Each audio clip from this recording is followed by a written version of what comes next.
அன்பு நேயர்களே வணக்கம். இப்பொழுது உலகத்திலே கிட்டத்தட்ட எல்லா உறவுமே ஒரு மாதிரியாக தான் போயிட்டே இருக்கு.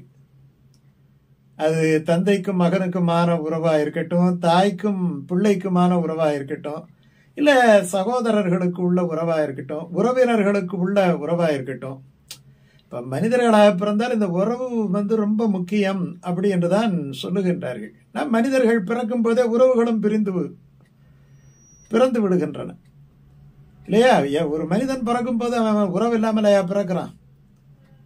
தாய் தந்தை, சித்தப்பா சித்தி, சொந்தம் பந்தம், அப்புறம் அதுக்கப்புறம் நட்பு. அதனாலதான் கல்யாண பத்திரிகையில போடும்போது உறவும் நட்பும் அப்படின்னு போடுறோம். உறவுக்கு தருகின்ற மரியாதையை நட்புக்கும் தர வேண்டும், நட்புக்கும் தருகின்ற மரியாதையை உறவுக்கும் தர வேண்டும். ரெண்டுமே நம்ம ஹேண்டில் பண்ற விதத்துல தான் இருக்கு. கொஞ்சம் சிக்கலான விஷயங்கள் தான் இருந்தாலும் கூட வேறு வழி இல்லை. நம்ம சில விஷயங்களை நம்ம செஞ்சுதான் ஆகணும். அதற்கு நமக்கு பாத்தீங்கன்னா நம்முடைய முன்னோர்கள், பெரியவர்கள், ராமாயண மகாபாரதம் எல்லாமே இதற்கு துணையாகத்தான் நமக்கு இருக்கின்றன. எப்படி உறவுகளை பேணி காக்க வேண்டும். குறிப்பா அந்த தந்தைக்கும் மகனுக்குமான உறவு. தந்தை தன்னுடைய அந்த வடிவத்தையே அல்லது தன்னுடைய இரத்த பந்த உறவையே அந்த மகன் வடிவத்தில் பார்க்கிறார் இல்லையா?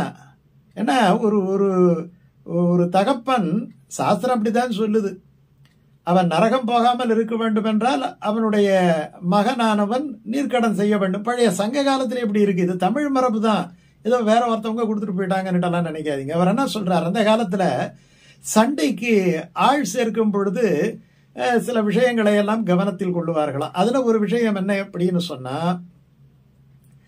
ஒரே பிள்ளையா இருந்து, இந்த ஒரே பிள்ளையா இருந்தா அவனை சேர்க்காத.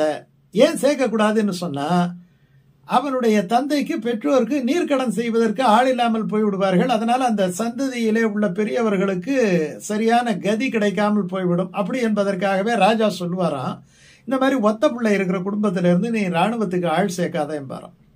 இது சங்க காலத்துல இருக்கு, இந்த செய்திகள் எல்லாம் இருக்கு.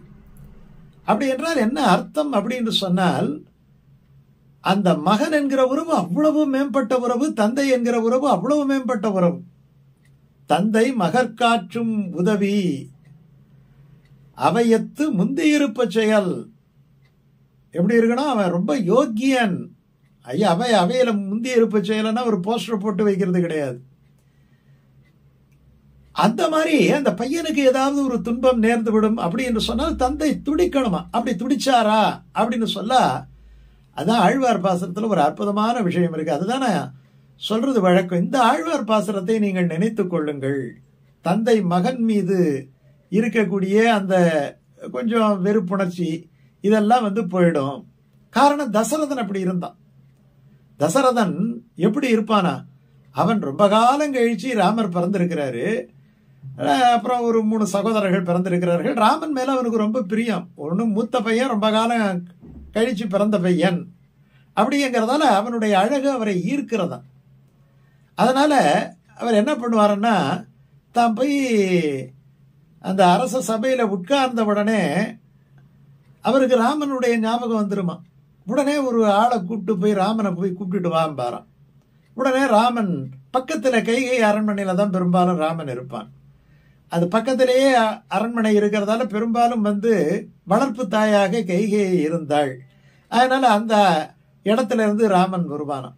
வந்தவனே கிடுகிடுன்னு வருவானாம். வந்தவனே, அப்பா கூப்பிட்டீங்களா அப்படின்னு சொன்ன உடனே தசரதன், ஆமாப்பா வாப்பா அப்படின்ட்டு தூக்கி மடியில கொஞ்சம் நேரம் வச்சு கொஞ்சம் வரோம். உடனே ரொம்ப நேரம் ஆன உடனே இங்க அலுவல்கள் எல்லாம் இருக்கின்றன. அதனால பாத்தீங்கன்னா, சரி நீ போப்பா அப்படின்னு சொல்லிடுவார். உடனே போறத பாப்பா பாப்பா பார்த்துக்கிட்டே இருப்பார். வாசல போய் மறைஞ்ச உடனே, ஐயோ மறுபடியும் அவனை பார்க்கணுமே.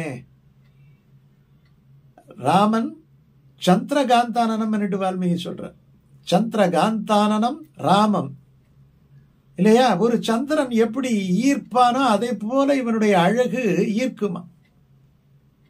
கம்பனே சொல்றான் இல்லையா, தோள் கண்டார் தோளைய கண்டார், தொடு கழல் கமலமன்ன தாழ் கண்டார் தாளைய கண்டார், தடக்கை கண்டாரு மகுதே அப்படின்னுட்டு சொல்றான் இல்லையா? அதனால அந்த அழகு தசரதனை ஈர்த்தது. உடனே எப்பா அவன் போயிடுறான் போல இருக்குப்பா, கூப்பிடுப்பா அப்படி என்ன உடனே ஏவலாள் ஓடி போய் அப்பா கூப்பிடுறாருன்னே மறுபடியும் வருவானா, மறுபடியும் கொஞ்ச நேரம் வச்சு கொஞ்சிட்டு மறுபடியும் போக சொல்லுவாராம். இப்போ இந்த மாதிரி எல்லாம் உனக்கு கொஞ்சனே, நீ எதுக்கு வந்த? நீ மலராள் குந்தல் வேய் போலும் எழில் தோழி தன் பொருட்டா விடையோன் தன் வில்லை செற்றாய். அந்த சிவதனுச நீ அழிச்சது எதுக்கு? அப்பதான் உன்னுடைய அந்த ஆற்றலை எல்லாம் தெரிந்து கொண்டேன். அப்படிப்பட்ட மகனே, இன்னைக்கு உன்னை காட்டுக்கு போன்னு சொல்லிட்டு நீ காட்டுக்கு என்னை விட்டு பிரிஞ்சு போகும் பொழுது நான் உன் மீது நிஜமான அன்பு வைத்திருந்தால் என்ன ஆயிருக்கணும்? என்னுடைய நெஞ்சம் 2 துண்டா போயிருந்திருக்கணும். 2 துண்டா போயிருந்திருக்கணும். ஆனா நான் உயிரோட இருக்கிறேனே, நான் உயிரோட இருக்கிறேன் அப்படின்னு சொன்னா உன் மீது அந்த அளவுக்கு அன்பு இல்லையோ, அதாவது உன்னை பிரிந்தால் என்னால் தாங்க முடியாத இறந்து விடக்கூடிய அந்த அன்பு இல்லையோ என்று நான் நினைக்கின்றேன்.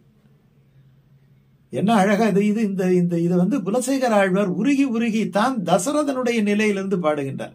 இந்த பாட்டை நினைச்சாலே தந்தைக்கும் பிள்ளைக்குமான அந்த பந்தம் இருக்குது இல்லையா, அந்த உறவு, அது அற்புதமா இருக்கும்.